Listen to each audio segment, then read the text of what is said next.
about 10 days after 9/11, I went through the Pentagon and I saw Secretary Rumsfeld and Deputy Secretary Wolfowitz. I went downstairs just to say hello to some of the people on the Joint Staff who had used to work for me, and one of the generals called me in. He said, "Sir, you gotta come in and talk to me a second." I said, "Well, you're too busy." He said, No. He says, "We've made the decision. We're going to war with Iraq."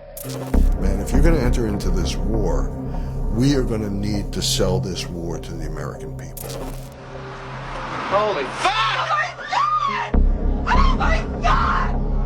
Jesus fucking Christ! Let's not bother with pumping out facts.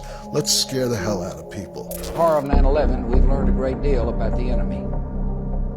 We have learned that they are evil and kill without mercy, but not without purpose.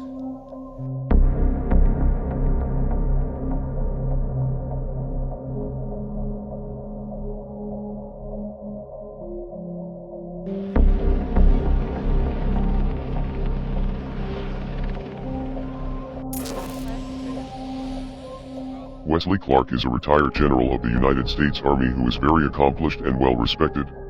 Clark graduated as valedictorian of the class of 1966 at West Point and was awarded a Rhodes Scholarship to the University of Oxford and went on to spend 34 years in the U.S. Army. He won numerous medals and awards, including several honorary knighthoods, and the Presidential Medal of Freedom. Clark also served as the Supreme Allied Commander of Europe for NATO from 1997 to 2000. In 2003, Clark made a brief run for the Democratic Party presidential nomination, but quickly withdrew from the race.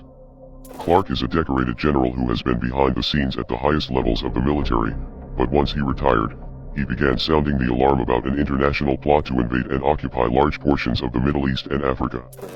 They wanted us to destabilize the Middle East, turn it upside down. Now, did anybody ever tell you that? Was there a national dialogue on this? Did senators and congressmen stand up and denounce this plan? Was there a full-fledged American debate on it? Absolutely not. And there still isn't.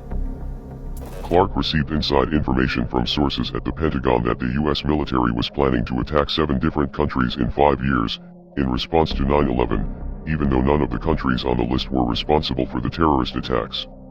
Clark detailed his insider knowledge in his book Winning Modern Wars, which was published in 2003, the same year he ran for office. I just got this memo from the Secretary of Defense's office that says we're going to attack and destroy the governments in 7 countries in 5 years.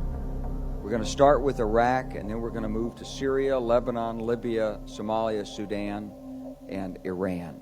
Iran.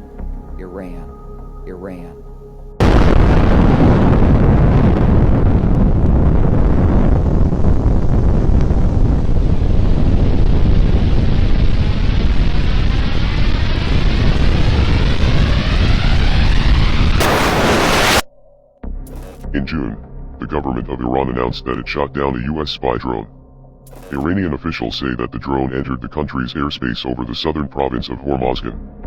The drone controversy was just weeks after an oil tanker was attacked in the Gulf, and the incident was blamed on Iran, despite the fact that there was no evidence of them being involved. Both sides have been posturing for war with military deployments, and it seems the predictions that have been made for many years are just one mistake or wrong move away from becoming a reality. Iran's military capabilities are far greater than that of Iraq, Afghanistan, or the other countries that were easily invaded by the U.S. military.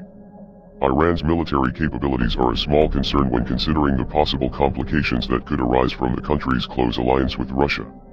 Given the complex web of alliances surrounding this potential conflict, the prospect of a new world war seems like a very real possibility.